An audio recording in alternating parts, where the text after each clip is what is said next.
Hi folks, this is Klaus of Top Hydraulics. I am sitting in the trunk of an Infiniti G37. I'm holding a hydraulic pump here for this convertible top system. We're going to talk a little bit about this pump and show you how to remove and replace it in case you have a bad pump in this car.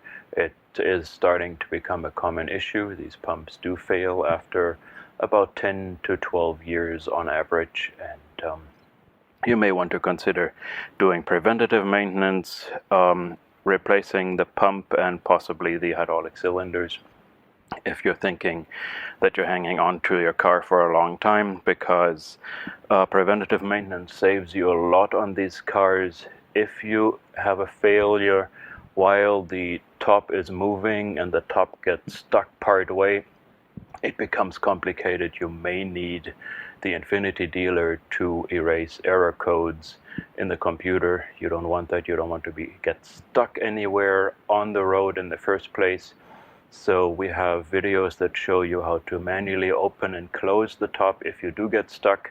But well, who has time to watch those videos when they're on a road trip or actually do these repairs? So smart move to be proactive on an Infiniti. Or if your dealer or your mechanic has told you that the pump is bad, let's see how this is replaced. It's actually quite easy.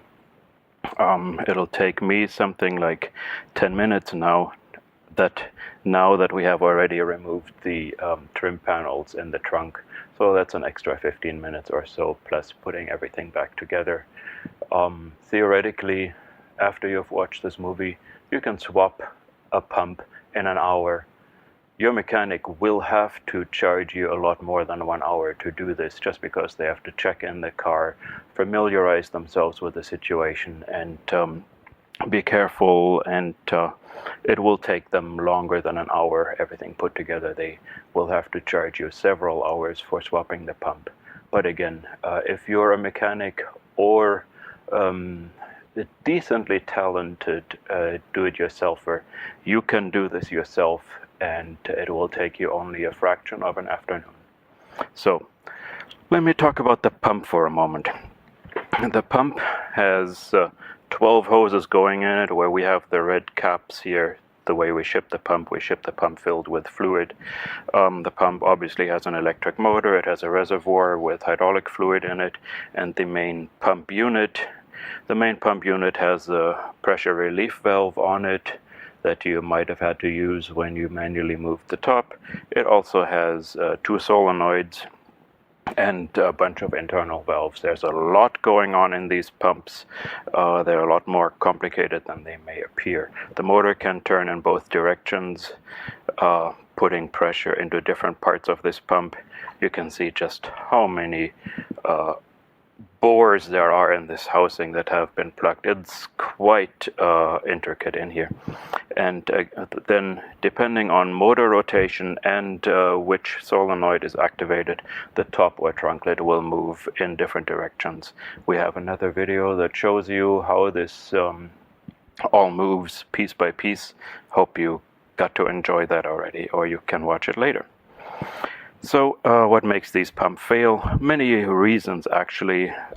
In the early days, the main reason was that these pumps got soaked in water, that for some reason there was water intrusion through the weather strips in the trunk, and the pump got rusty and seized. And now, more and more commonly, it's simply the parts wearing out. It is that the hydraulic system is developing sludge in it from pistons rubbing on the inside of the cylinder, from seals decaying in general, and wear parts, and various components can go bad on the inside, including the oil seal to the electric motor. Top Hydraulics puts in its own design oil seal that holds up to a lot more pressure and wear. And after we're done rebuilding these pumps, they should be good for another 30 years under normal circumstances.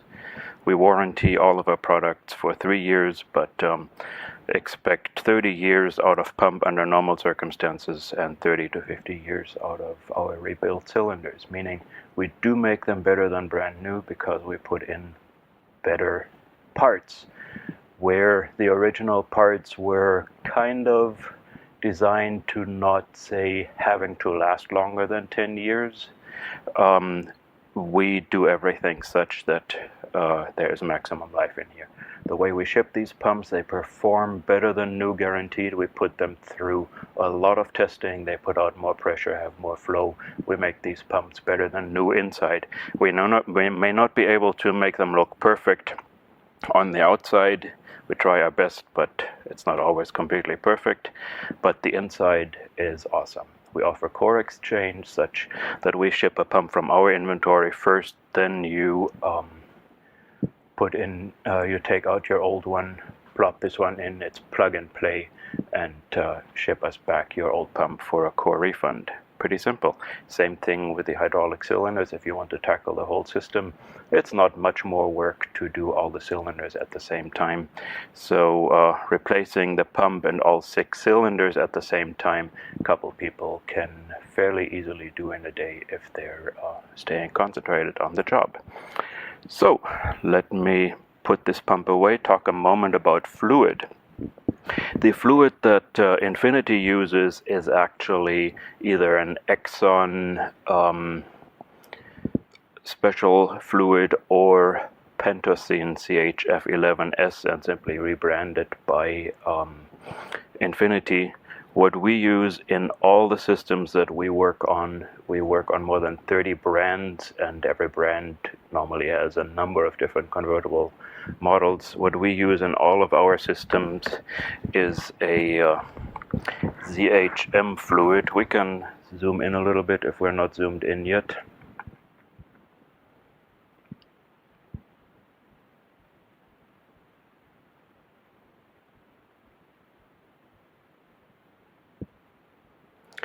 So here is the hydraulic fluid ZHM that was originally given a clear by Mercedes in the late 80s. It's a very good fluid that has low odor to it. That's important to me. If I was to have a leak in my hydraulic system later on for some reason, or I was to spill fluid, you don't want your whole car to smell bad. So this Mercedes fluid is quite good. It's Mercedes part number 00098999103. The generic is made by Febby Bilstein, part number 02615. And it is also made by, in Europe, you can get it from Arel or Kestrel, simply as ZHM Vitamol fluid. Okay, enough about the fluid. Now that we're zoomed in, I'll quickly show you the components on the pump. We have the motor, the main pump assembly, the solenoids, the reservoir. The reservoir has a maximum marker on it. When the pump is level, you want the fluid to be between minimum and maximum. If you find that the fluid in your pump is really dark, it's time to do preventative maintenance on your hydraulic system, because this means there has been a lot of wear in there. If the reservoir is completely black, trust me, just swap pumps, ideally swap cylinders at the same time, because failure is going to happen soon. Okay, now let's get to it. We'll show you how to take the pump out. As I said, we've already taken the larger trim pieces out. We actually showed removal of the trim pieces in our video on how to manually open the top. If you need to look that up, taking the trim out is not difficult. It's just tabs and screws and it all comes out. And ultimately, you end up seeing the pump over here in a metal housing. And let me get resituated so you can see the pump while I'm working on it. So here's the pump again. I have already removed 4 10mm hex head bolts that bolt down this pump cover. Have undone 2 electrical connectors on the outside so that we can pull the sheet metal cover off. I've also snipped 1 zip tie on the bottom.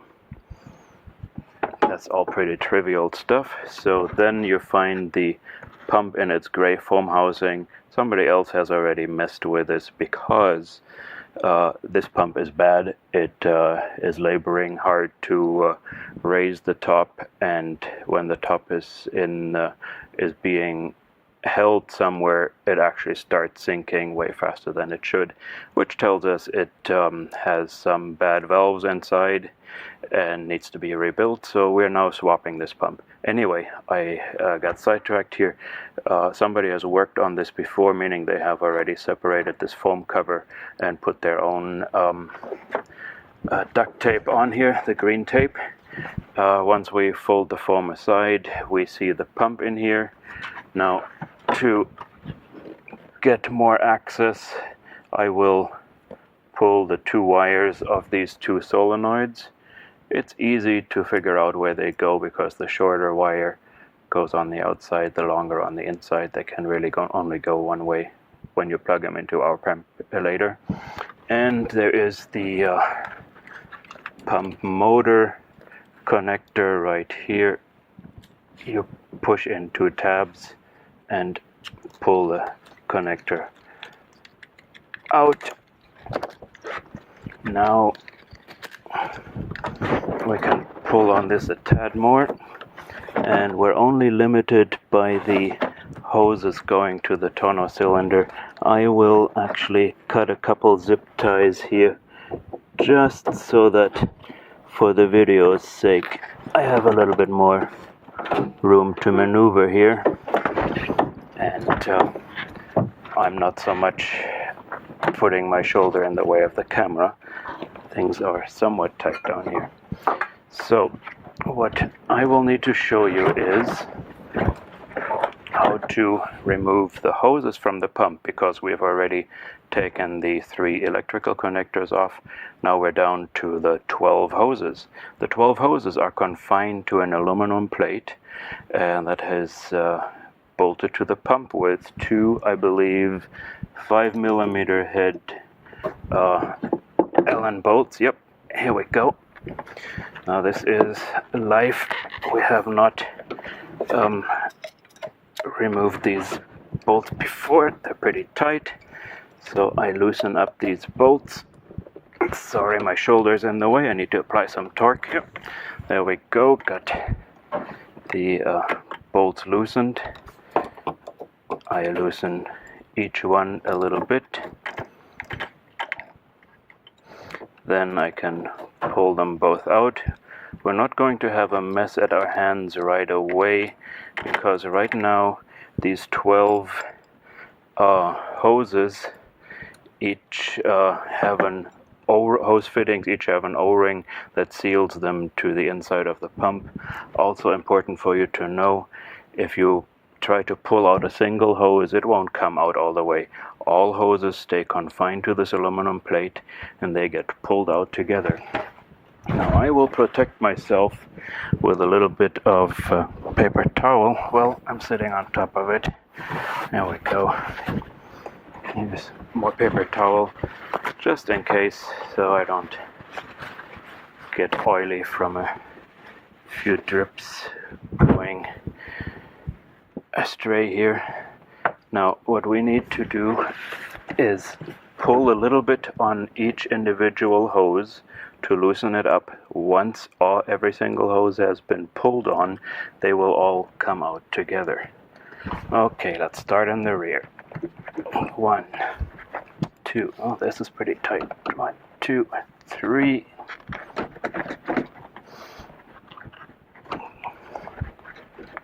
4, 5, 6, 7, 8. That always leaves the ones in the middle, in the back, that are harder to reach for last. And I can cheat a little bit by wedging a tool in here to pull these up some more. There we go. And all hoses come out. Now we have about 1/4 of an ounce or less fluid coming out of the hoses. Actually, not so much out of the hoses, but out of the top of the valve block on this pump. And we put this pump away and put on the new one. Before we put the pump away, Top Hydraulics ships its pumps with these extra plugs that we plug into these 12 holes. And if you plug all these holes, you still want to drain the fluid before you ship the pump back to Top Hydraulics, just so that the carriers can't complain about there being hazardous material in the parcel. So again, just put these plugs into the holes and ship the pump off to Top Hydraulics. Now I will get resituated and show you how to install the new pump. So I'm all resituated. Here we have the new, or better than new, rebuilt pump from Top Hydraulics. Slight difference you might notice, this one has a flat screwdriver slot on the top valve, because these are the valves that we manufacture. The valve in the previous pump, the previous valve in this pump was defective as well, so we make our own ones. Again, better than the original ones, and put them in here.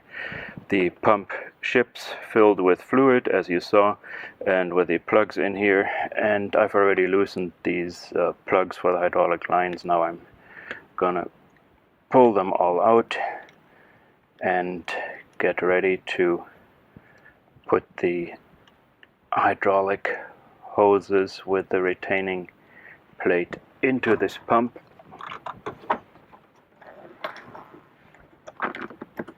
Basically, it's kind of like mounting a tire. You want to make sure that everything fits. You don't force anything.